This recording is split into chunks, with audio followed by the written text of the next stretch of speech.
देखिए, cyber crime एक ऐसी चीज़ है जिससे कि आप जितना बचने की कोशिश करें बच लें। क्योंकि आज के समय में क्या है, आप कोई भी एक छोटा-सा ऐप भी डाउनलोड करते हैं तो उसके डिस्क्लेमर में आपसे सारे कंसेंट ले लिए जाते हैं। तो साइबर क्राइम और प्राइवेसी दोनों इस समय जो है एट ए स्टैक है। क्योंकि जो साइबर क्राइम के लोग बैठे हैं, उनके पास सारे डेटा अवेलेबल होते हैं इन छोटे-छोटे ऐप से।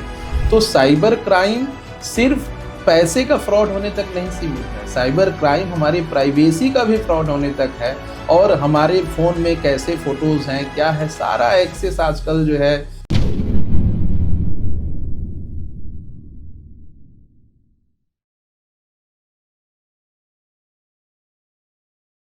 क्या आप भी लाइफ के किसी फेज में फंस गए हो? रिलेशनशिप इश्यूज हो या फैमिली प्रेशर, करियर कंफ्यूजन या हेल्थ स्ट्रगल्स, मेंटल ब्रेकडाउन्स हो या मनी स्ट्रेस, टीवीटी है आपके साथ एक ऐसी जगह जहां पर आपको गाइडेंस मिलेगी बिना किसी फिल्टर के। चाहे आपको चाहिए क्लैरिटी, हीलिंग या सही डायरेक्शन, तो हमसे जुड़िए, हमें डीएम कीजिए या फिर हमें व्हाट्सएप कीजिए 8448806064 पर। आप रेडी हो तो जुड़िए टीवीटी के साथ, जहां आपको मिलेगा हर सवाल का सच्चा जवाब। TVT, real talks, real health, real you. Welcome to another special episode of TVT. आज का जो एपिसोड है वो काफ़ी स्पेशल है, जिसमें आज हमारे साथ हमारे ऑनर ऑफ गेस्ट जुड़ रहे हैं एडवोकेट विशाल सिंह, जिनसे हम काफ़ी सारी चीज़ों के बारे में बात करेंगे। जैसे कि आप लोगों के कॉमन क्वेश्चंस होते हैं काफ़ी, कि आप लोगों के साथ फ्रॉड हो गया है, धोखाधड़ी हो गई है, तो आप लोगों को फ्रॉड की एक्चुअल डेफिनेशन पता है कि एक्चुअल में फ्रॉड होता क्या है? क्या आप लोगों को अपने लीगल राइट्स के बारे में पता है? क्या जो भी आप देखते हैं, जैसे कि हमारे जो लॉज हैं, वो आप जाने अनजाने में ही तोड़ रहे हैं, क्या ये सारी चीज़ों को लेकर आप अवेयर हैं कि नहीं है? तो इन सारे सवालों के जवाब आज हम जानेंगे एडवोकेट विशाल सिंह से। So let's welcome sir. सबसे पहले तो मैं आपका बहुत बहुत धन्यवाद करता हूँ कि आपने अपने इस शो पे हमें इनवाइट किया जी। और इसके बाद मैं अपने बारे में बताना चाहता हूँ कि मैं अपनी प्राथमिक शिक्षा बनारस हिंदू यूनिवर्सिटी से प्राप्त की। उसके बाद मैंने मास्टर की शिक्षा NLU Hidayatullah national law university से प्राप्त की, और अभी मैं रिसर्च भी कर रहा हूँ और सुप्रीम कोर्ट में प्रैक्टिस कर रहा हूँ। पिछले 7 सालों से मेरी प्रैक्टिस यहाँ पे चल रही है। जी। So Vishal sir, as we know कि आप लॉ प्रैक्टिस कर रहे हैं, you are a professional lawyer, right? So I would like to know कि आपने अपनी जर्नी कैसे स्टार्ट करी, आप इस फील्ड में कैसे आए? एक्चुअली जब मैं ग्रेजुएशन कर रहा था, मैंने BSc बायोटेक्नोलॉजी की है, तो उसमें बहुत सारे ऐसे टर्म्स आ रहे थे जो लॉ के रिलेटेड थे। तो हमने क्या किया कि फिर मेरी लॉ के प्रति जिज्ञासा बढ़ी और मैं लॉ करने के लिए उत्सुक हुआ। जी। फिर मैंने अपने एंट्रेंस एग्ज़ाम को क्वालिफाई किया और बनारस हिंदू यूनिवर्सिटी से मैंने अपने LLB की पढ़ाई की। उसके बाद भी मैंने अपनी शिक्षा को आगे बढ़ाया। मैंने क्लैट PG को एंट्रेंस निकाल कर फिर मैंने LLM किया और अभी मैं रिसर्च कर रहा हूँ। और during that work also I am practising as an advocate in the honourable Supreme Court. तो अभी मैं एज ए प्रैक्टिशनर एक एडवोकेट भी हूँ। पिछले 7 सालों से हम प्रैक्टिस कर रहे हैं और यही है। That's great sir. जैसे कि अभी आपने बताया कि आप बनारस से हैं, तो विशाल सर, हम ये भी सुनते हैं कि वहाँ पे बनारस में अघोर जो है, ये अघोरी हैं, यहाँ पे तंत्र मंत्र, ये सारी चीज़ें मतलब काफ़ी प्रैक्टिस की जाती है, राइट? तो अभी जैसे कि हम देखें, जो अघोरी ये जो मसान क्रिया करते हैं, अगर हम इसके बारे में बात करें तो अभी ये क्यों बंद हो गए हैं? मतलब लोग प्रोटेस्ट करना स्टार्ट कर रहे हैं, मतलब हो क्या रहा है एक्चुअली, आप बता सकते हैं इसके बारे में? एक्चुअली जब आप बनारस के बारे में जानने के लिए उत्सुक होंगे, जब जानेंगे उसे, तो बनारस एक ऐसी जगह है जो अध्यात्म से भी पुराना है और विश्व की सबसे पुरानी नगरी में से एक है काशी। एक बार अंग्रेजी लेखक भी आए थे, मार्क ट्वेन, उन्होंने लिखा था कि मैंने अभी तक जितनी भी रिसर्च की है उसमें सबसे पुराना स्थान बनारस को पाया है। तो जो ये आपका क्वेश्चन है कि अघोरी वाला, ये होली के 3 दिन पहले होता है। वहाँ पे लगती हैं चिताएं, उससे मसान जो निकलते हैं, उसी से हिमालय से और देश के अन्य अन्य भाग से अघोरी आते हैं, जो कि बहुत ही शक्तिशाली अघोरी होते हैं। उनके आशीर्वाद भी लगते हैं लोगों के। जो बनारस के पुराने लोग हैं वहाँ पे कभी भी नहीं जाते थे, और रात के 12 बजे वो जो चिताएं जलती थी उसके राख जो होता था उसके साथ होली खेलते थे आपस में, और उस होली को कोई देखता नहीं था, उसे मसाने की होली कहते थे। लेकिन अभी क्या हो गया है, इतने ज़्यादा इन्फ्लुएंसर हो गए हैं, इतने ज़्यादा मीडिया में, सोशल मीडिया में लोग हो गए हैं कि जब वो होली का समय आता है, मसानी की होली का, तो वहाँ पे उस समय पे रात के 12 बजे जाकर पूरी लोग जनता वहाँ घेर लेती है, जिससे कि वो जो एक्चुअल अघोरी हैं, जो हिमालय से अपनी तपस्या छोड़कर आते थे, वो अब आना बंद कर दिए हैं। और इसका विरोध काफ़ी काशीवासियों ने किया है कि कम से कम कुछ ऐसी सांस्कृतिक चीज़ें हैं, धार्मिक चीज़ें हैं, जिसमें कि मीडिया इन्फ्लुएंसर एंड जो सोशल मीडिया पे आजकल लोग रील्स डालते हैं वो दूर रहें, और यहाँ की जो पुरानी अस्तित्व है उसको बचा के रखा जाए। तो अभी इसी के लिए लोग कम हो गए हैं, क्योंकि अघोरी सबके सामने आना नहीं चाहते हैं। वो अपनी प्रैक्टिस, अपनी पूजा अलग ही करते हैं, और वो जिसको जो सामने आ गया आशीर्वाद दे दिए तो वो बहुत आगे चला जाता है, और जिसको श्राप दे दिए तो फिर वो बहुत पीछे चला जाता है। करेक्ट। सो विशाल सर, मैं आपसे एक इम्पॉर्टेंट क्वेश्चन पूछना चाहती हूँ कि जैसे कि आपने देखा होगा हमारे चैनल पर काफ़ी एस्ट्रोलॉजर्स आते हैं, राइट, और हमारी जो ऑडियंस है वो उनसे काम भी कराती है। काफ़ी ऑडियंस है, सबकी अलग अलग परेशानी होती है।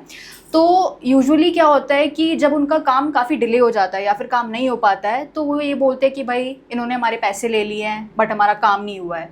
तो आप ये बता सकते हैं कि ये चीज़ गलत है या सही है? मतलब ये फ्रॉड हो रहा है उनके साथ, या फिर आपके अकॉर्डिंग अगर मैं पूछूं कि फ्रॉड की असली डेफिनेशन क्या है, तो वो आप बता सकते हैं? यहाँ देखिए, इसमें एक चीज़ सबसे ज़्यादा जानना ज़रूरी है। अगर कोई आदमी आके यहाँ पे अपने तंत्र के बारे में, हिंदुत्व के बारे में, अपने ज्ञान के बारे में या सनातन चीज़ों के बारे में बता रहा है, और इस बताने के बाद कोई उन्हें सोशल मीडिया पे रीच कर रहा है, रीच करने के बाद उनसे कोई सर्विस या जो कुछ भी अपने जीवन में पॉजिटिव एनर्जी लाने के लिए वो कर रहा है, तो जिस समय वो व्यक्ति उस आदमी को अप्रोच किया और अप्रोच करने के बाद उनसे डायरेक्ट बातचीत किया, उस समय जो ये सोशल मीडिया प्लेटफॉर्म है उसकी लायबिलिटी ख़त्म हो जाती है, क्योंकि every person has a right to choose his person कि क्या वो काम करना है, क्या नहीं करना है, या क्या सर्विस किससे लेनी है। अगर उस समय अगर उसने उससे सर्विस ले ली तो ये फ्रॉड के अंदर नहीं आएगा, पहली चीज़। और दूसरी चीज़, इसको अगर कोरिलेट करें हम अपने प्रोफेशन से, तो एडवोकेसी में भी बहुत बार ऐसा होता है कि बहुत सारे एडवोकेट को लोग जाते हैं, चूज़ करते हैं, और उसके बाद उनका जैसे बेल के लिए चूज़ किया और उनकी बेल नहीं हो पाई, या और किसी वर्क के लिए चूज़ किया, नहीं हो पाई, तो ये फ्रॉड में नहीं आता है। आपने फ्री कंसेंट के साथ, बिना किसी मिसरिप्रेजेंटेशन के, बिना कंसील किए हुए उनको चूज़ किया है, तो ये कहीं से भी फ्रॉड के डिफिनीशन में नहीं आएगा, neither on the part of the person जो एस्ट्रोलॉजर है, nor on the part of the social media, जैसे आप लोग हैं जो बहुत ज़्यादा लोगों को आप लोग इन्फ्लुएंस कर रहे हैं, दिखा रहे हैं, सनातन धर्म से जोड़ रहे हैं और पुरानी चीज़ों को बता रहे हैं, तो ये आप लोगों के ऊपर भी नहीं आएगा। और जो अगर कमेंट कर रहा है कमेंट बॉक्स में जाकर, या कुछ इधर उधर कि हमने आपकी वजह से चूज़ किया, तो ऐसी बात नहीं है। आपने बस उनका पॉडकास्ट किया है, आपने बस सनातनी चीज़ों को आगे बढ़ाया है, ये उनकी जिम्मेदारी है कि वो वाइजली चूज़ करें कि आप किससे सर्विस ले रहे हैं। एग्जैक्टली। इसमें एक और उदाहरण हम आपको बताना चाहेंगे, जैसे अर्बन आजकल चल रहे हैं कि बहुत सारी चीज़ों की ऐड चले, जैसे कोलगेट का ऐड चल रहा है टीवी पे, और कोलगेट का ऐड किसी टीवी जैसे डीडी नेशनल पे चल रहा है, या फिर स्टार प्लस पे चल रहा है, या किसी चैनल पे चल रहा है, तो उस कोलगेट में अगर किसी से दांत खराब हो जाए तो वो कोलगेट के ऊपर केस करेगा, ना कि जो उसका ऐड चला रहा है उसके ऊपर। तो ये चीज़ लोगों को समझनी चाहिए। और जो कोलगेट को खरीद रहा है उसके इंग्रेडिएंट्स लिखे हुए हैं, FSI का पूरा मार्किंग लिखा हुआ है, सब कुछ लिखा हुआ है, तो वो सारे इंग्रेडिएंट्स अगर हैं उसके बाद भी वो चूज़ कर रहे हैं, तो ये कोलगेट की भी रिस्पॉन्सिबिलिटी नहीं है कि उनके साथ क्या हुआ क्या नहीं। जी। सो विशाल सर, मेरा क्वेश्चन एक ये भी है, जैसे कि हमारा TVT पॉडकास्ट चैनल है, तो उसमें हम अपने डिस्क्लेमर में मेंशन करते हैं कि जो भी हम कंटेंट लोगों को दिखाते हैं, डिस्प्ले करते हैं, तो अगर उस कंटेंट को वो देख रहे हैं, हम जो भी वीडियोस डालते हैं इन्फॉर्मेशनल वीडियोस ही होती है, उनको काफ़ी नॉलेज मिलती है, हमारा मेन जो गोल है यही रहता है। बट अगर वो उस चीज़ को गलत वे में ले रहे हैं, फिर उसका गलत प्रयोग कर रहे हैं, जैसे कि अभी हम पहले भी डिस्कस कर रहे थे, तो आपका उसमें क्या पर्सपेक्टिव है? आप क्या कहना चाहेंगे, वो चीज़ सही है कि गलत है? देखिए, इस मुद्दे पे मैं कहना चाहूँगा कि कानून में अभी बहुत सारे इवॉल्वमेंट हो रहे हैं जो IT एक्ट में हो रहे हैं, और अगर किसी ने डिस्क्लेमर दे दिया है कि आप इस कंटेंट को एज अ इंफॉर्मेशन यूज़ करिए और अन्यथा में मत यूज़ करिए, या इसको तोड़ मरोड़ के मत पेश करिए कि कोई पार्ट को कट कर दिया और उसे सोशल मीडिया में फैला रहे हैं कि ये गलत है, ये सही है, तो ये बिल्कुल ही गलत है। और उस सोशल मीडिया का ये राइट है कि वो कंज्यूमर कोर्ट में केस करके उस सामने वाले व्यक्ति को लायबल घोषित कर सकता है। और इसमें एक चीज़ ये भी है, जो मैं आपके दर्शकों को बताना चाहूँगा जी। कि आप लोग एक इंफॉर्मेशन को प्रोवाइड कर रहे हैं, किसी एक पर्टिकुलर क्षेत्र में लोगों को नॉलेज कर रहे हैं कि कैसे क्या होता है, या हमारी सनातन धर्म कैसे थी, हमारी पुरानी सभ्यता कैसे थी, एस्ट्रोलॉजी अभी भी सही होती है कि नहीं, या फिर जो भी अभी राम मंदिर बना तो उनमें क्या ऐसा था कि उसी डेट को उसी समय पे राम मंदिर की स्थापना की गई। तो ये तो काफ़ी अच्छा काम है जो आप लोग कर रहे हैं, और अगर इसको कोई तोड़ मरोड़ के पेश करे और इसका गलत उपयोग करे तो वो लायबल होना चाहिए कि उसके सारे लीगल कॉन्सिक्वेंसेस देख के उसको हेल्ड कर सकते हैं आप लोग। Correct, yes sir. जैसे कि अभी आपने काफ़ी सारे सिनेरियोज बताए हैं, वैसे ही अगर हम देखें आजकल लैंग्वेज का भी काफ़ी इशू आ रहा है। जैसे कि अभी हम देखें कि मुंबई में भी काफ़ी इशूज़ है, साउथ में भी काफ़ी इशूज़ आ रहे हैं कि जो उनकी मतलब मातृभाषा है जो वहाँ पे यूज़ की जाती है पर्टिकुलर लैंग्वेज, वही वो यूज़ करेंगे। तो आजकल सोशल मीडिया पे मतलब काफ़ी रील्स वगैरह आ रही है इस चीज़ को लेकर, मतलब काफ़ी लोगों के विवाद हो रहे हैं बेसिकली। तो उसमें आप क्या कहना चाहेंगे? देखिए, इसमें जो ऐसा विवाद कर रहे हैं उनको मैं बस एक ही चीज़ कहना चाहूँगा कि ये बहुत ओछी मानसिकता को दिखाता है। जब आप हर राइट्स के लिए संविधान की बात करते हैं तो संविधान में ही लिखा हुआ है और उसका ऑब्जेक्टिव ये है कि डाइवर्सिटी में यूनिटी। जब आप पूरे विश्व को देखेंगे तो एक एक लोग, एक एक धर्म हर जगह विद्यमान है, लेकिन भारत एक ऐसा देश है जहाँ पे कई सारे धर्म, कई सारी जाति, कई सारी बोली, कई सारी भाषाएं विद्यमान है, और सब लोग बहुत ही प्रेम से बहुत पहले से रह रहे हैं, आज से नहीं। ये नेता लोग आज आए हैं, इसके बहुत पहले से भारत जीवित है और एक ऐसा राज्य है, ऐसा देश है जहाँ पर लोग उदाहरण देते हैं कि ऐसे राज्य को कैसे एक में किया। इसके लिए सबसे ज़्यादा योगदान सरदार वल्लभ भाई पटेल को लोग देते हैं, और इसमें माना जाता है कि पूरे राज्यों को एक करने में उन्होंने अपना दिन रात पूरी मेहनत लगा दी। आज कुछ नेता जो कि अपनी राजनीति चमकाने के लिए ऐसा कार्य कर रहे हैं कि लोगों को भाषाई आधार पर बांट रहे हैं। अगर ऐसा होने लगे तो पता चला दिल्ली से लोग इतने ज़्यादा लोग हैं जहाँ के रिफ्यूजीज़ भी आए हुए हैं, फिर उनको अलग करने लगे, फिर और स्टेट में अगर ऐसे ही करने लगे कि बाहर के भाषी लोगों को नहीं जगह दे, तो फिर काफ़ी सारी दिक्कतें आ जाएंगी और इससे सिर्फ बिखराव होगा, सिर्फ विखंडन होगा, कहीं एकता नहीं आएगी। भारत प्यार करना सिखाता है, प्रेम की नगरी है। ये ऐसा देश है जहाँ भगवान बुद्ध भी रहे हैं, ये ऐसा देश है जहाँ भगवान शंकर भी रहे हैं, भगवान राम भी रहे हैं। ये ऐसा देश है जहाँ सभी जैन धर्म के से लेके सभी धर्म के लोग रहे हैं। तो ये देश प्यार करना सिखाता है, नफ़रत फैलाना नहीं। तो मेरा उन सभी लोगों से यही आग्रह है कि ऐसी नफ़रती भाषाओं पर दूर रहें और सबको एक जगह रहने दें। मेरे कई मराठी दोस्त भी हैं जो पढ़े लिखे हैं, वो कहते हैं कि हम इस चीज़ को दरकिनार करते हैं, और उनके अगल बगल जितने भी हिंदी भाषी बहुत प्रेम से रह रहे हैं, लेकिन कुछ ओछी मानसिकता के राजनीतिज्ञ ये सब कर रहे हैं। और मैं सभी हिंदी भाषी क्षेत्र के और अलग अलग भाषी क्षेत्र के लोगों से कहना चाहता हूँ कि ये देश उनका है, कोई एक क्षेत्र किसी का नहीं है। हर क्षेत्र में जाके वो नौकरी कर सकते हैं, हर क्षेत्र में जाके रह सकते हैं, हर क्षेत्र में जाके अपने जीवन को अच्छा कर सकते हैं। हमारा संविधान, हमारा माननीय उच्चतम न्यायालय हमें ये राइट्स देता है और ये प्रोटेक्ट हमेशा करता रहता है कि आप किसी के भाषा के आधार पर उसको बांट नहीं सकते हैं। बिल्कुल सर, काफ़ी अच्छे से बताया आपने। बट विशाल सर, अगर हम लॉ के बारे में बात करें तो लॉ की डेफिनेशन सबको पता है कि कानून होता क्या है, बट अगर हम अपने बेसिक राइट्स के बारे में बात करें तो आधे से ज़्यादा जो हमारे इंडियन सिटीजन्स हैं उनको अपने बेसिक राइट्स के बारे में ही नहीं पता है। तो आप बता सकते हैं कि हमारे एसेंशियल राइट्स ऐसे कौन से हैं जो हर इंडियन सिटीज़न को पता होने चाहिए? देखिए, इसके लिए मैं कहना चाहूँगा कि सभी व्यक्ति जो भारत में रह रहे हैं, जो एजुकेटेड हैं, उन्हें कोई भी वो पढ़ाई कर रहे हैं, एक बार संविधान की किताब जरूर पढ़नी चाहिए। कॉन्स्टिट्यूशन ऑफ इंडिया का नॉलेज उन्हें होना चाहिए। और कॉन्स्टिट्यूशन ऑफ इंडिया में कई सारे कॉन्स्टिट्यूशनल राइट तो हैं ही, लेकिन कुछ ऐसे फंडामेंटल राइट हैं जो आर्टिकल 12 से लेकर आर्टिकल 35 तक दिए गए हैं, जो हमारे बेसिक राइट्स को बताते हैं। जैसे आर्टिकल 14 कहता है राइट टू इक्वलिटी, आर्टिकल 19 कहता है right to free speech, article 21 कहता है right to life with dignity, और आर्टिकल 26, 25, 28, 29 हमें राइट्स देता है कि हम अपने धर्म को, अपने भाषा का प्रचार प्रसार कर सके। तो ये सब राइट्स हमें जानकारी होनी चाहिए। और सबसे ज़रूरी इसमें मैं फिर एक बार जोर देकर ये बात कहना चाहता हूँ कि सभी लोगों को उनके कॉन्स्टिट्यूशन को एक बार जरूर पढ़ना चाहिए। इसके अलावा भी बहुत सारे राइट दिए गए हैं। जब आप संविधान के पार्ट 4 में जाएंगे तो directive principle of state policy दिया गया है। वहाँ पे राज्य के क्या क्या उत्तरदायित्व हैं अपने नागरिकों के लिए, ये चीज़ बहुत अच्छे से बताई गई है। और कई बार सुप्रीम कोर्ट ने ऐसे ऐसे जजमेंट दिए हैं जिसमें कि आप देखेंगे कि एक व्यक्ति का अधिकार एक राज्य के अधिकार से ज्यादा बताया गया है। अगर कोई है जैसे कि बिना किसी कानून के, बिना किसी ट्रायल के चले हुए किसी को फांसी पे लटकाया जा रहा है, तो भारतीय संविधान, सुप्रीम कोर्ट, हाई कोर्ट ये देता है राइट्स कि आप उसे रोक सकते हैं और उनके वकील जाके कोर्ट में बता सकते हैं कि ये गलत हुआ है।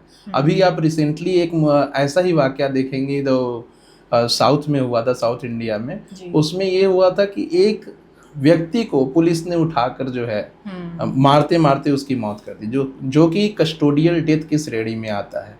और माननीय न्यायालय ने उसमें संज्ञान लिया था, माननीय उच्चतम न्यायालय ने भी उसमें संज्ञान लिया था। इसके पहले भी बहुत सारे जजमेंट आ चुके हैं इस पे, लेकिन अभी जो रिसेंटली आया है वो बहुत ही ज़्यादा गुस्सा हो गए थे माननीय न्यायालय की, ऐसा आप कैसे कर सकते हैं, किसी को मारते मारते उसका जान ले रहे हैं। तो ये है जी, बिल्कुल। जैसे कि अभी आपने काफ़ी अच्छा एग्जांपल दिया है। वैसे ही सर क्या होता है कि कभी कभी विदाउट एनी वारंट किसी भी मतलब व्यक्ति को अरेस्ट किया जाता है, तो ये चीज़ आपको क्या लगती है कि अगर किसी व्यक्ति को विदाउट एनी वारंट अरेस्ट कर भी रहे हैं तो उसके बाद उस व्यक्ति को क्या स्टेप्स लेने चाहिए? अगर किसी व्यक्ति को विदाउट वारंट अरेस्ट कर रहे हैं, देखिए जब आप कानून के शब्दों को पढ़ेंगे, कानून की किताबों को पढ़ेंगे, तो उसमें बहुत अच्छे से एक्सप्लेन किया गया कि किन किन सिचुएशन में आप वारंट देके गिरफ्तार करना है, किन किन सिचुएशन में पुलिस को राइट है कि वो विदाउट वारंट गिरफ्तार कर लेगा। लेकिन अगर जिसे गिरफ्तारी कर ली गई है उसके पास ये राइट है कि वो पूछे कि उसे किस किस धारा में गिरफ्तार किया गया है, और उसे अपने वकील को फ़ोन करने का राइट है, उसे पुलिस के सामने कुछ ना बोलने का राइट है। अगर वो चाहे तो पुलिस पूछे तो वो कुछ नहीं बोल सकता है। ये जो राइट्स है ये किसी स्टैट्यूटरी बुक से नहीं, ये हमारे संविधान से दी गई हैं, तो ये राइट्स का वायलेशन हो ही नहीं सकता। तो कोई भी स्टैट्यूटरी बुक ये कहती है कि आप गिरफ्तार तो बिना वारंट के कर सकते हैं, लेकिन उसके कॉन्स्टिट्यूशनल राइट्स को प्रोटेक्ट करते रहते हैं और वो 24 घंटे के अंदर मजिस्ट्रेट के पास ले जाएंगे। और अगर ऐसे ऑफेंसेस है जहाँ बहुत बड़ा हीनियस क्राइम है तो ये टाइम थोड़ा सा एक्सटेंड हो सकता है, लेकिन उस आदमी के पास ये राइट्स है कि वो सामने वाली अथॉरिटी से जिसने गिरफ्तार किया उससे ये पूछ सके कि हमें किस किस धाराओं में गिरफ्तारी मेरी हुई है, और मेरे वकील से मुझे बात करने दीजिए, मेरे फैमिली मेम्बर्स को इन्फॉर्म कीजिए, और मैं आपके सामने कुछ नहीं बोलूँगा, मुझे जो बोलना है मैं न्यायालय में ही बोलूँगा। तो ये उस पर्सन के राइट हैं जो हमेशा हर आदमी को याद रखना चाहिए, जिससे कि कभी कभी ऐसा भी होता है कि किसी फॉल्स केसेस में आपको फंसा दिया गया और उसके बाद पुलिस क्या करती है, पुलिस ये करती है कि मार पीट के उससे वो बयान ले लेती है। और ऐसा जब आप देखेंगे ग्रामीण क्षेत्रों में तो ऐसा बहुत होता है कि बड़े बड़े क्रिमिनल्स कोई क्राइम करते हैं और छोटे लोगों को फंसा देते हैं कि इसने किया है, और पुलिस क्या करती है कि वो सारा क्राइम उनसे कबूल करवा लेती है छोटे लोगों से, और फिर उनके ऊपर जो पारिवारिक और सामाजिक प्रेशर बनवा के कोर्ट में जाके भी उनसे इतना मारपीट करते हैं पुलिस वाले कि उनको कोर्ट में भी जाके कहवा देते हैं कि इसने ही क्राइम किया, और सारी चीज़ें, सारे एविडेंस उनके फेवर में कर देते हैं कि इसने ही किया है, ये वही स्थान से पाया गया है। तो कई बार ऐसा होता है कि वो गरीब व्यक्ति किसी बड़े क्रिमिनल्स के अपराध के लिए दोषी पाया जाता है, और इसके लिए आप ये भी देखेंगे कि कई सारे ऐसे क्रिमिनल्स हैं जो कि बाहर घूम रहे हैं, चुनाव लड़ रहे हैं, सब कुछ कर रहे हैं, और कई सारे ऐसे लोग हैं जो 15 साल बाद, 20 साल बाद कोर्ट इन्वेस्टिगेशन, पुलिस इन्वेस्टिगेशन के बाद पता चलता है कि इसने तो जुर्म किया ही नहीं था। तो ये आजकल बहुत ही बड़ा इशूज़ है समाज में, और इसको मुझे लगता है कि और गहन तरीके से माननीय न्यायालय को ध्यान देना चाहिए और इस पे काम करना चाहिए। विशाल सर, जैसे कि अगर हम देखें काफ़ी टाइम से अभी चला ही आ रहा है कि लोगों के साथ साइबर क्राइम्स काफ़ी हो रहे हैं ऑनलाइन, अगर हम देखें तो आप ये बता सकते हैं कि इन साइबर क्राइम से हम बच कैसे सकते हैं, अपने आप को प्रोटेक्ट कैसे कर सकते हैं?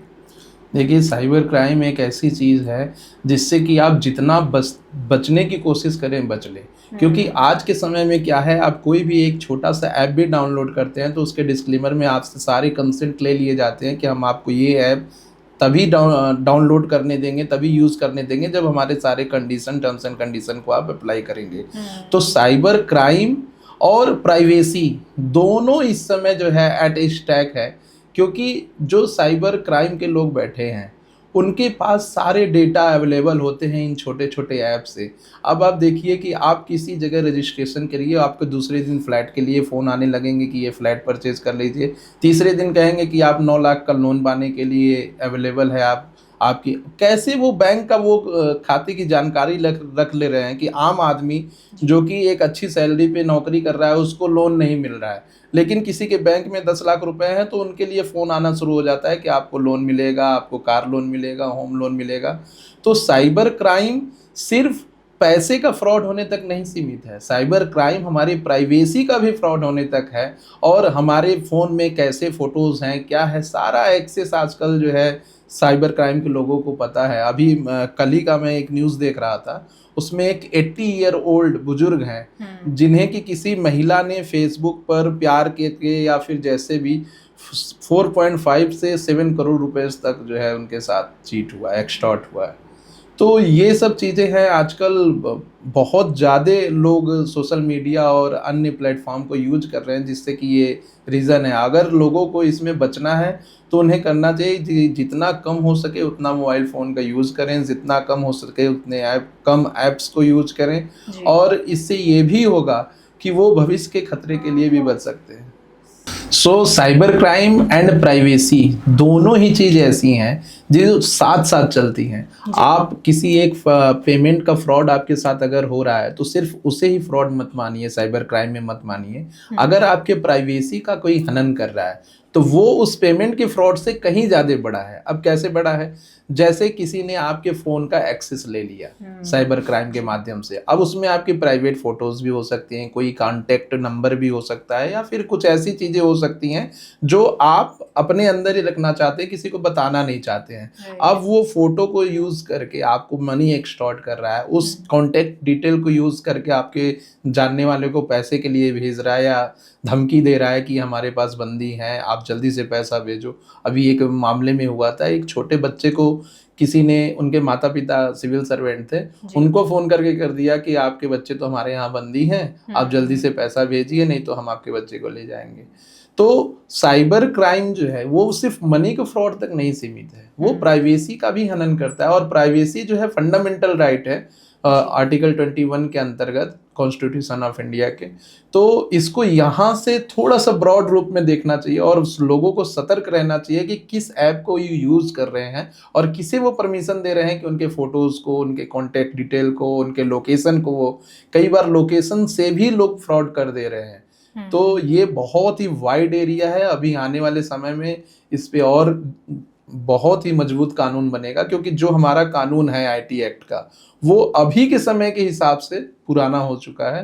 तो सरकार इस पे अध्ययन कर रही है, रिसर्च करवा रही है, और जल्द ही आप लोगों को नया कानून मिलेगा, क्योंकि पर्सोनेशन भी ज़्यादा हो रहा है। अभी एक छत्तीसगढ़ में मामला हुआ था, वहाँ पे पूरा स्टेट बैंक ऑफ इंडिया का एक ब्रांच चलाया जा रहा था, जबकि वो ब्रांच था ही नहीं।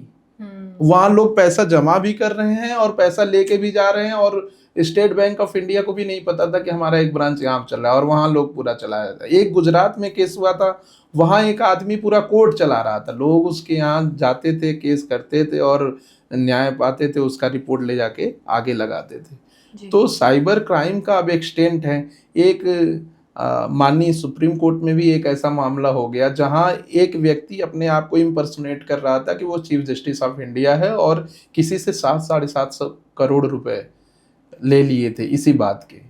तो ऐसी चीजें हो रही हैं आजकल, इम्पर्सोनेशन भी है, और ये भी साइबर क्राइम में एक अहम अंग रखता है, ये भी इसी का भाग है। जी बिल्कुल।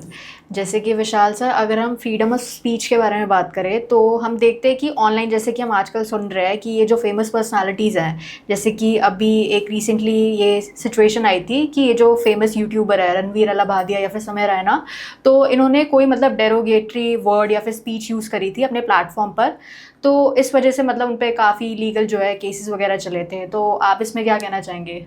देखिए, जो लोग समझते हैं या लोगों को जो बताया गया है कि हमारे पास फ्रीडम ऑफ स्पीच है तो हम कुछ भी बोल देंगे, तो फ्रीडम ऑफ स्पीच का भी एक दायरा है। Freedom of speech is also subject to some liability on the public, on the person and on the individual जो उसको यूज कर रहा है। ऐसा नहीं है कि आपके पास फ्रीडम ऑफ स्पीच है तो आप कुछ भी बोल देंगे। उसके रिस्ट्रिक्शंस भी दिए गए हैं जिस संविधान में हमें ये कहता है कि हमें बोलने की स्वतंत्रता है। बहुत सारे जजमेंट भी इस पे आए हैं, right to speak, right to freedom of speech, सब चीज़ पे आए हुए हैं। उसी संविधान में हमें कुछ लाइबिलिटीज़ भी बताई जाती है कि बोलने की स्वतंत्रता यहाँ पे निर्धारित है और यहाँ पे रिस्ट्रिक्टेड है। आप ऐसा नहीं बोल सकते जिससे किसी पब्लिक इन लार्ज का भावनाओं को ठेस पहुँचे। जैसे उन्होंने जो बोला था, भारतीय समाज एक ऐसा समाज है जहाँ पे माता पिता का बहुत बड़ा योगदान होता है बच्चे के पूरे कैरियर में, पूरे चरित्र के निर्माण में भी माता पिता का योगदान होता है। और उनका जो क्वेश्चन था वो माता पिता से ही रिलेटेड था और इतना डेरोगेटरी क्वेश्चन था कि लोग उससे बहुत आहत हुए हैं। और सिर्फ भारत में नहीं, अन्य देशों में भी अगर किसी वाक्य से, किसी शब्द से कोई पब्लिक एट लार्ज आहत हो रहा है और उससे उनको दुख पहुंच रहा है, ठेस पहुंच रहा है, तो उस पे, उस इंसान पे कार्रवाई होती है। और इसीलिए इन पे अभी कार्रवाई हो रही है। इसमें से एक यूट्यूबर थे जो कि लेटेंट शो को चला रहे थे, उन्होंने सोचा कि सुप्रीम कोर्ट का दायरा सिर्फ भारत तक सीमित है, तो वो यूएस में जाके फिर से इस गंदी घटना को करने के बाद फिर से यूएस में जाके उस पर अगर कुछ कमेंट किया था, तो माननीय उच्चतम न्यायालय इस पर बहुत ही साफ तौर पे कहा था कि आप ये मत सोचिए कि हमारा दायरा सिर्फ सुप्रीम कोर्ट तक है, सिर्फ भारत तक है। हमारा दायरा ऑल ओवर इंडिया है। जितने भी नागरिक हैं भारत के, उनके लिए पूरे विश्व तक ये दायरा फैला हुआ है और कहीं भी किसी को भी आदेश दिया जा सकता है उन्हें पकड़ के वापस लाने के लिए। तो उन्होंने फिर कोर्ट में आके माफ़ी भी मांगी और अभी कोर्ट के चक्कर लगा रहे हैं। खैर, उनका जो व्यवहार है वो व्यवहार काफ़ी ही खराब है और न्यायालय के प्रति सम्मान उनके अंदर नहीं है, लेकिन एक समय आएगा जब न्यायालय उन्हें सम्मान करने के लिए सिखा देगा। बिल्कुल सर, बिल्कुल। ऑल्सो विशाल सर, अगर हमें कॉमन सिनेरियो के बारे में बात करें तो वो होते हैं रिलेशनशिप्स।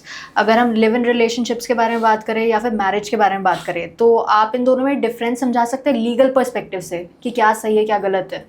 देखिए, लिव इन रिलेशनशिप आपके आज के समय में बहुत ही ज़्यादा बर्निंग इश्यूज़ है। उसका एक रीज़न ये भी है कि अभी उत्तराखंड की सरकार ने लिविंग रिलेशनशिप को मान्यता प्रदान कर दी है, लेकिन उन्होंने जो मान्यता प्रदान की है उसमें भी एक केस आएगा राइट टू प्राइवेसी का। वो ऐसा क्यों होगा? क्योंकि जब आप लिविंग रिलेशनशिप के उनके कानून को देखेंगे तो जो भी कपल लिविंग में रह रहा है उसको नज़दीकी थाने में एसडीएम के पास जाके अपने इन्फॉर्मेशन को देना होगा कि हम इस पुरुष के साथ, इस स्त्री के साथ लिविंग में रह रहे हैं। जब वो इन्फॉर्मेशन दे ही देगा तो फिर वो लिविंग रिलेशनशिप कहाँ रह गया और उसके राइट टू प्राइवेसी कहाँ चली गई? तो इस पे अभी कुछ अधिवक्ताओं का एक संगठन है जो अभी केस करने के लिए कह रहे हैं कि इस मुद्दे को किया जाएगा। लिविंग रिलेशनशिप वो है कि जब आप फ्री कंसेंट के साथ दो मेजर यानी 18 ईयर्स के ऊपर किसी पुरुष के साथ, किसी महिला के साथ आप रह रहे हैं तो वो लिविंग रिलेशनशिप है। जब हम मैरिज की बात करेंगे तो मैरिज में एज डिफर है। मैरिज में पुरुष की एज 21 साल होनी चाहिए, महिला की एज 18 साल होगी तो भी मैरिज होगा, वो वैलिड मैरिज माना जाएगा। और सप्तपदी का होना जरूरी है, यानी 7 फेरे जो हम लोग लेते हैं शादी में उसका होना जरूरी है। तो लिविंग रिलेशनशिप क्या है कि किसी पर्टिकुलर टाइम के लिए किसी आप हस्बैंड के साथ या जिसको आप हस्बैंड मानते हैं, वाइफ मानते हैं, उसके साथ रह रहे हैं और उसके बाद बात बनी तो आगे उससे चल के आप मैरिज में कन्वर्ट कर देते हैं। जबकि मैरिज ये है कि आपने पूरे नियम और कानून के तहत पूरे सप्तपदी को मानते हुए रजिस्ट्रेशन करा के मैरिज कर लिया, वो मैरिज है। लिविंग रिलेशनशिप में एक चीज़ जो अभी बहुत कॉमन चल रही है जी, कि 1 साल 2 साल किसी पुरुष के साथ, किसी महिला के साथ कोई रह रहा है और उसके बाद उससे वो छोड़ के चला जा रहा है। तो रियल स्ट्रगल यहीं से शुरू होती है। जब वो छोड़ के जाता है तो लड़का होता है तो लड़की पे कोई चार्ज लगाता है और लड़की होती है तो लड़के पे कहती है कि हमारे साथ रेप हुआ या जो कुछ भी हुआ, ऐसे बात को कहते हैं। तो उसके लिए 2024 में भारतीय संसद ने एक कानून पास किया था, बीएनएस एक्ट। उसमें एक नए धारा को जोड़ दिया है, सेक्शन 69, जो कि अब ये बताता है कि on the pretext of false promise of marriage, अगर आप किसी के साथ रह रहे हैं तो उसे रेप की श्रेणी में नहीं माना जाएगा, उसे false premise pretext of false promise of marriage ही माना जाएगा। तो अब अभी का सिनेरियो ये है कि अगर आप किसी के साथ 2 साल 3 साल 4 साल रह लिए और उसके बाद आप कोई ऐसी सिचुएशन से राइज हो गई जिससे कि वो रिलेशनशिप आपका ब्रेकअप के आ गया, तो उस चीज को अब रेप नहीं माना जाएगा जब तक कि विदाउट कंसेंट और फोर्सफुली कुछ ऐसा न किया गया हो जो कि अपेरेंट हो, जो दिख रहा हो एकदम कि हाँ ये गलत हुआ है, तब तक वो रेप की श्रेणी में नहीं आएगा। अभी माननीय उच्चतम न्यायालय ने एक रिसेंट जजमेंट भी इस पे दिया है कि अगर आप 2 साल से ऊपर किसी के साथ रिलेशनशिप में रह रहे हैं और आपको एक पर्टिकुलर पॉइंट ऑफ टाइम पे ये पता चल जाता है कि अब सामने वाला मुझसे शादी नहीं करेगा और उसके बाद भी आप उस व्यक्ति के साथ रिलेशनशिप में हैं, तो ये कंडीशन भी रेप की श्रेणी में नहीं आएगी, ये फॉल्स प्रॉमिस ऑफ मैरिज में आएगा। तो इस पे अब कानून क्लियर हो रहा है, लोग भी क्लियर हो रहे हैं, लेकिन अब वही है, इसमें एक चीज और लोगों को समझना चाहिए कि इसका ऑब्जेक्टिव जो फॉल्स प्रॉमिस ऑफ मैरिज पे जैसे 2 साल लिविंग में रह रहे हैं फिर छोड़ दे रहे हैं तो फिर रेप या जो भी कोई भी चार्जेस लगा रहे हैं, तो आजकल तो कितनी मैरिजेस हैं जो कि 6 महीने भी नहीं चल रही हैं। करेक्ट। तो अब ये कोई कहे कि मुझसे शादी करके और मुझे छोड़ दिया और इस पर रेप का चार्ज, तो ये तो गलत चीज है। तो ये अपने पार्टनर को वाइजली चूज करें कि आप किसके साथ रह रहे हैं, किसके साथ नहीं रह रहे हैं, उसके फैमिली आगे कंसेंट देगी कि नहीं देगी, और जब आप किसी के साथ कंसेंसुअल रिलेशनशिप में जा रहे हैं तो उसके पहले आपको 10 बार कम से कम सोचना चाहिए था। इसके लिए हमारी सभ्यताएं, हमारी मान्यताएं, हमारे संत जितने गुरु लोग हैं अभी बहुत ज़्यादा बता रहे हैं कि आप किसी के साथ तुरंत रिलेशनशिप में, कंसेंसुअल रिलेशनशिप में मत जाइए, थोड़ा समय दीजिए अपने रिलेशनशिप को, थोड़ा टाइम दीजिए, आप सामने वाले को समझिए और समझने के बाद ही किसी के साथ रिश्ते में आइए, जिससे आगे आपको ना तो लीगल हर्डल हो और ना आपको मानसिक प्रताड़ना हो। करेक्ट। सो विशाल सर, जैसे कि अभी आपने बताया कि जो लोग लिव इन रिलेशनशिप्स में रह रहे हैं, मतलब उनको अपने नियरेस्ट जो पुलिस स्टेशन है वहाँ पे रजिस्ट्रेशन जो भी आपने बताई थी, ये उत्तराखंड में अभी हुआ है, सिर्फ उत्तराखंड में हुआ है, राइट? बट सर काफ़ी लोग ऐसे भी होते होंगे कि जो बिना बताए ये जो रजिस्ट्रेशन लीगल प्रोसेस होती है इसके बिना भी लोग रह रहे हैं, तो उनके ऊपर भी कोई चार्जेस लग सकते हैं अगर पता चल जाए कहीं से? तो नहीं, देखिए भारतीय संविधान सभी एडल्ट्स को ये राइट देता है कि वो कहीं भी अपने पार्टनर के साथ जो भी 18 साल के ऊपर है उसके साथ कहीं भी रह सकते हैं, जो कि ऑब्सीन ना हो इस स्थिति में। अब ऐसा नहीं है कि 18 साल के ऊपर है, जैसा पिछले कुछ महीनों पहले एक घटना चल रही थी कि रोड पे कुछ ऐसा इंसिडेंट हो गया था जिससे कि आप हस्बैंड वाइफ ही क्यों ना हो, आपको पब्लिक मोरालिटी और ऑब्सीनिटी को ध्यान में रखना है। आप जैसा कि मैंने पहले भी कहा, आपकी राइट, जो कोई भी राइट है वहीं पे खत्म हो जाती है जहां दूसरे के राइट्स का हनन कर रही है। तो राइट्स के साथ साथ आपके पास ड्यूटीज भी हैं। ऐसा नहीं है कि हम हस्बैंड वाइफ हैं तो हम रोड पे या फिर किसी पब्लिक पार्क में या पब्लिक प्लेस पे ऐसे कार्य को करें जिससे कि वहाँ की सराउंडिंग्स खराब हो, वहाँ के लोगों को देख के खराब लगे।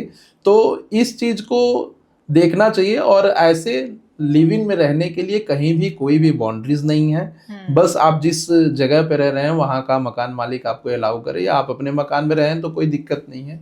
लिविंग में रहने का ऐसा कोई लॉ भी नहीं बना है कि जो किसी को रिस्ट्रिक्ट कर सके कि आपको लड़के के साथ नहीं रहना है या लड़की के साथ नहीं रहना है। इवन कि आप किसी होटल में भी एंट्री करते हैं किसी पुरुष के साथ जिससे आप विवाहित नहीं है या किसी महिला के साथ जिससे विवाहित नहीं है, तो वो होटल वाले के पास भी राइट्स नहीं है कि उनको जो है मना करे इस ग्राउंड पे कि आप 9 जोड़े हैं यानी नए न्यू कपल्स हैं और आप शादीशुदा नहीं है तो हम आपको नहीं जाए, ऐसा कोई उनके पास राइट्स नहीं है। राइट।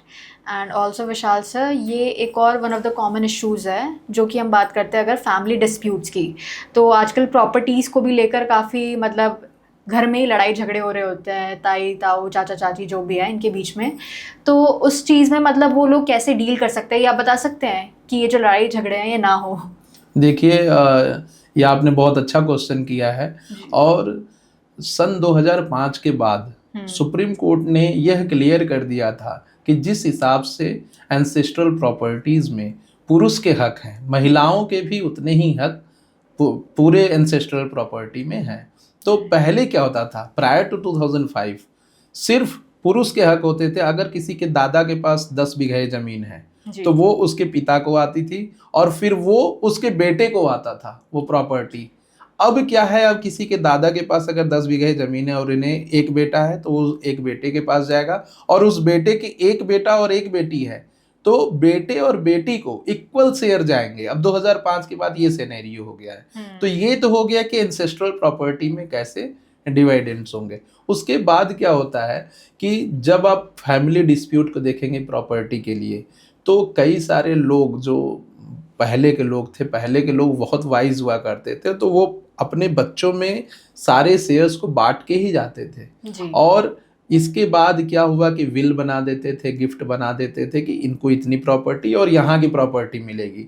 अब क्या हो रहा है कि अब आज के समय में जो दिनचर्या हो गया है, इसमें किसी की भी मृत्यु सामयिक नहीं, असामयिक हो गई है। कब कौन डेथ कर जा रहा है किसी को पता, कोई चलते हुए, कोई जिम करते हुए, कोई कैसे डेथ कर जा रहा है कोई पता नहीं। तो अब वो टाइम पहले वाला नहीं मिल रहा है कि हम एक विल बना दे या डीड बना दे या ऐसी कुछ बना दे कि हमारे बच्चों के बीच डिस्प्यूट ना हो। दूसरी चीज क्या है कि पहले लोग प्रॉपर्टी को वैल्यू नहीं देते थे, रिलेशंस को वैल्यू देते थे। अभी भी आप जब जितने पीछे जाएंगी, जैसे कि जितने गांव में आप जाएंगी, वहां पे अभी भी प्रॉपर्टी के लिए डिस्प्यूट्स बहुत ही कम है। वहाँ रिलेशनशिप्स को मेंटेन करते हैं। और यही चीज देखा गया था कोविड-19 में, जब इतने बड़े महासंक्रामक रोग से पूरा देश जूझ रहा था, तब सब अपने गांवों में गए और गांव में वो लोग जिन्हें शहर के लोग कई महीनों कई सालों से फोन नहीं करते थे, उन्होंने कभी मना नहीं किया कि नहीं अब तुम यहाँ नहीं आ सकते। उनको बाहें खोल के स्वागत किया और उनको रहने का, खाने का सारा व्यवस्था गांव वालों ने दिया।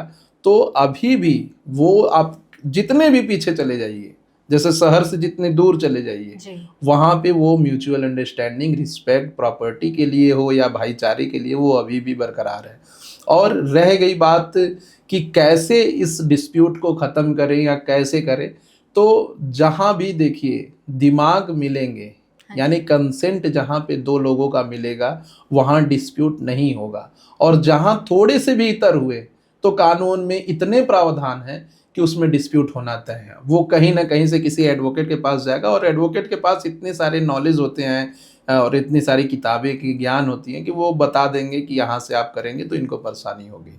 तो मेरे हिसाब से कि सबसे बढ़िया तरीका है डिस्प्यूट को, लैंड डिस्प्यूट को या प्रॉपर्टी डिस्प्यूट को ख़त्म करने का, कि आपस में प्रेम व्यवहार बना करके, भाईचारा बना करके। एक हमारे बहुत पुराने हैं जो हमारे यहाँ केस भी किए हैं, सुप्रीम कोर्ट में हम उनका केस देख रहे हैं। उन्होंने हमसे एक बात बोली थी और उसको मैंने काफ़ी लोगों से कहा भी है। उनका कहना था कि इस धरा पर, इस धरा का सब धरा रह जाएगा। यानी इस पृथ्वी पर, इस पृथ्वी की जितनी चीजें हैं सब धरी की धरी रह जाएंगी। आप खाली हाथ आए थे और खाली हाथ जाएंगे। तो ये लोगों को आपस में, जो भी भाई हैं बहन हैं, आप देखिएगा। एक घटना मैं और शेयर करना चाहता हूँ आपसे। एक बार क्या हुआ था कि जब हम लोग ग्रेजुएशन कर रहे थे, जब लॉ की पढ़ाई कर रहा था, तो एक फैमिली थी जिनका एक छोटा 8 साल का बच्चा एक्सीडेंट हो गया था। उनको ब्लड की ज़रूरत थी और ब्लड की ज़रूरत थी। उनके हस्बैंड भी टीचर, अच्छे सेंट्रल यूनिवर्सिटी में, उनके वाइफ भी जो है प्रोफेसर, दोनों लोग प्रोफेसर, उनका एक ही बच्चा। और उसको ब्लड के लिए जब वो लोग अपने गांव में फ़ोन कर रहे थे तो कोई जो है फ़ोन ही नहीं रिसीव कर रहा है, या कोई रिसीव भी कर रहा है तो आने के लिए नहीं तैयार है। तो वो क्या करने लगे कि जो भी आते जाते चलते लोग थे, यूनिवर्सिटी में जब हम लोग थे तब की बात बता रहे हैं, जो भी आने वाले लोग थे उनसे वो रिक्वेस्ट करने लगे कि हमें ब्लड दे दीजिए, ब्लड दे दीजिए। तो हम लोग अपने दोस्तों के साथ जाके उनको ब्लड दिए। और ब्लड देने के बाद हम लोगों के मन में एक सवाल आया कि ये दोनों लोग प्रोफेसर हैं और अच्छी यूनिवर्सिटी में पढ़ा रहे हैं और एक ही बच्चा है इनका, फिर भी इनको ब्लड देने के लिए इनके यहाँ से क्यों नहीं आए। तो उनकी वाइफ ने हमें बताया कि ये जब हम लोग दोनों लोग प्रोफेसर हो गए तो हम लोगों ने गांव से नाता तोड़ दिया। और गांव से जो फ़ोन वगैरह आते थे या मदद के लिए फ़ोन आता था या किसी के बच्चे की पढ़ाई के लिए कोई लेना चाहता था कि हमें कुछ इन्फॉर्म कर दो या कुछ इसको बता दो कि जिससे ये भी आगे बढ़ जाए, तो वो लोग उन बच्चों को, उन लोगों को ट्रीट अच्छे से नहीं करते थे। उन लोगों को लगता था कि अब हम दोनों तो सेटल हो गए हैं और हमारा एक ही बच्चा, हम इसको आगे चल के अच्छे से पढ़ा लेंगे लिखा लेंगे, हमारे पास ज्ञान। लेकिन देखिए समय ऐसी चीज़ है कि बाद में फिर लौट के वहीं पे आता है। और उनकी वाइफ वही कह रही थी कि ये मुझसे बहुत बड़ी भूल हुई कि मैंने अपने रिश्तों को खो दिया। आज 1.5 लाख की सैलरी पुरुष की, 1.5 लाख महिला की, 3 लाख रुपए होते हुए भी बच्चे को जो ब्लड चाहिए था वो ब्लड नहीं मिल रहा था। और वो लोगों की जो स्थिति थी, तो जिंदगी आपको जो ज्ञान दे देगी, जो अनुभव दे देगा, वो कोई नहीं देगा। तो उसके बाद उन्होंने जो कुछ भी किया, उन्होंने अपना, हो सकता है कि रिलेशनशिप अच्छा किया होगा। तो मेरे हिसाब से इंसान को इंसान ही समझ सकता है, कोई कंप्यूटर, कोई नॉलेज, कोई किताब नहीं समझ सकती है। आप अपने संबंधों को, रिश्तों को इतना मधुर रखिए कि कभी विवाद की जरूरत ही ना पड़े। अगर विवाद हुआ तो आप इतने उलझते जाएंगे। हम लोग भी देखिए एडवोकेट हैं, उसके बाद भी हम लोग अपने जो क्लाइंट्स आते हैं उनको कहते हैं कि आप जितना कम विवाद रखेंगे उतना ज्यादा सही रहेगा। एक विवाद में उलझेंगे 10 और निकल कर आ जाएंगे। करेक्ट। तो आप लोगों को, सबको यही मेरी सलाह है कि सौहार्द बना के रखें। सब अपना है, जो भाई हैं वो भी अपने हैं, जो बहन है वो भी अपने हैं। प्रॉपर्टी यहीं की यहीं रह जाएगी, पैसा यहीं का यहीं रह जाएगा। और ये भी पॉसिबल नहीं है कि जो बच्चा आपने पैदा किया है वो आपका रहेगा कि नहीं रहेगा। तो लड़ झगड़ के कुछ नहीं मिलने वाला है। आपको जीवन में आगे बढ़ना चाहिए, नई नई चीज़ें देखनी चाहिए, नए नए जगह को विजिट करना चाहिए, पढ़ना चाहिए, नए ज्ञान को, अनुभव को लेना चाहिए, अध्यात्म में जुड़ना चाहिए, मेडिटेशन करना चाहिए जी। और प्रॉपर्टी का डिस्प्यूट सब ऊपर वाले पे छोड़ दे, सब वो डिसाइड कर देंगे। बिल्कुल, एब्सोल्युटली, काफ़ी अच्छे से बताया आपने। ऑल्सो विशाल सर, एक क्वेश्चन मैं आपसे ज़रूर पूछना चाहूँगी कि अगर हम इन जनरल बात करें तो हम एज अ सिटीज़न, मतलब as a citizen, as an individual बात करें तो ऐसे भी कुछ लॉज होते हैं जो हम जाने अनजाने ब्रेक कर रहे हैं और हमें पता ही नहीं है कि हम कानून को तोड़ रहे हैं। देखिए, इस पे 2 चीज़ें हैं जी। कि ignorance of law and ignorance of fact. तो अगर आप जानबूझ के किसी कानून को तोड़ रहे हैं तो ये बड़ी गलती मानी जाती है कानून की निगाह में। लेकिन अगर आपको उस कानून के बारे में पता नहीं है और वो ब्रीच हो गया आपसे, तो वो न्यायालय की दृष्टि में, न्याय की दृष्टि में छोटी गलती मानी जाती है। न्यायालय उस पर देख लेता है। जैसे कि हम बताएं कि एक अधिवक्ता ये जानता है कि किसी को एक थप्पड़ मारेंगे या किसी की भावनाओं को ठेस पहुंचाएंगे तो वो डिफामेशन का केस हो जाएगा या फिर क्रिमिनल ऑफेंस हो जाएंगे। लेकिन एक सामान्य व्यक्ति जो गांव में रह रहा है, जिसको कानून की समझ नहीं है, जिसको नॉलेज नहीं है कि उसके बोलने से सामने वाला का दिल आहत हो जाएगा और या कुछ कहने से या कुछ करने से ऐसा हो जाएगा जिससे कि सामने वाला मेरे खिलाफ लीगल एक्शन ले सकता है, तो उसका जो राइट्स होगा, उसका राइट्स जाके ओपन होगा कोर्ट में। और कोर्ट में वो कह सकता है कि माय लॉर्डशिप, हमें तो ये पता ही नहीं था कि ये कानून तोड़ना। जैसे कई बार होता है कि जो गांव के लोग होते हैं शहर में आते हैं तो जो जेब्रा क्रॉसिंग होती है उससे पार नहीं करते, उनको लगता है कि ये तो इतना ही है, उधर से चल जाते थोड़ी सी दूर से। तो वो इग्नोरेंस ऑफ फैक्ट है, इग्नोरेंस ऑफ लॉ नहीं, क्योंकि उन्हें कानून पता ही नहीं। वो जब आए शहर में, अब यहाँ की तौर तरीके चीजें और गांव की तौर तरीके चीजें अलग हैं। तो ये दोनों सिद्धांत पे कानून कार्य करता है कि इग्नोरेंस ऑफ लॉ क्या है, इग्नोरेंस ऑफ फैक्ट क्या है। इग्नोरेंस ऑफ लॉ किया है तब तो आपको, जैसे किसी के साथ आप जानबूझ के, अभी आपने पूछा कि फॉल्स प्रॉमिस ऑफ मैरिज, और किसी के साथ जानबूझ के आप जानते हैं कि आपकी उससे शादी नहीं हो पाएगी, उसके बाद भी आप पहले दिन से उसे ये कह रहे हैं कि हम शादी करेंगे, शादी करेंगे, शादी करेंगे, और उस चक्कर में उसके साथ फिजिकल रिलेशनशिप में जा रहे हैं, सब कुछ कर रहे हैं, तो ये इग्नोरेंस ऑफ लॉ है। और इसके लिए आपको लायबल किया जाएगा कोर्ट में। जो भी आएगा फैक्ट्स को देखते हुए कोर्ट पनिश करेगी, क्योंकि कोर्ट एक ऐसी जगह है जहां आपकी सारी चीजें सामने आ जाएंगी। आप कुछ भी किए हैं, कोर्ट के पास तो इतना पावर है कि आपने किसी को मैसेज भी भेजा है और वो मैसेज की जरूरत अगर लग गई तो वो मैसेज को रिट्रीव करा लेगी कोर्ट, और उनके पास ये राइट्स प्रिजर्व रहते हैं।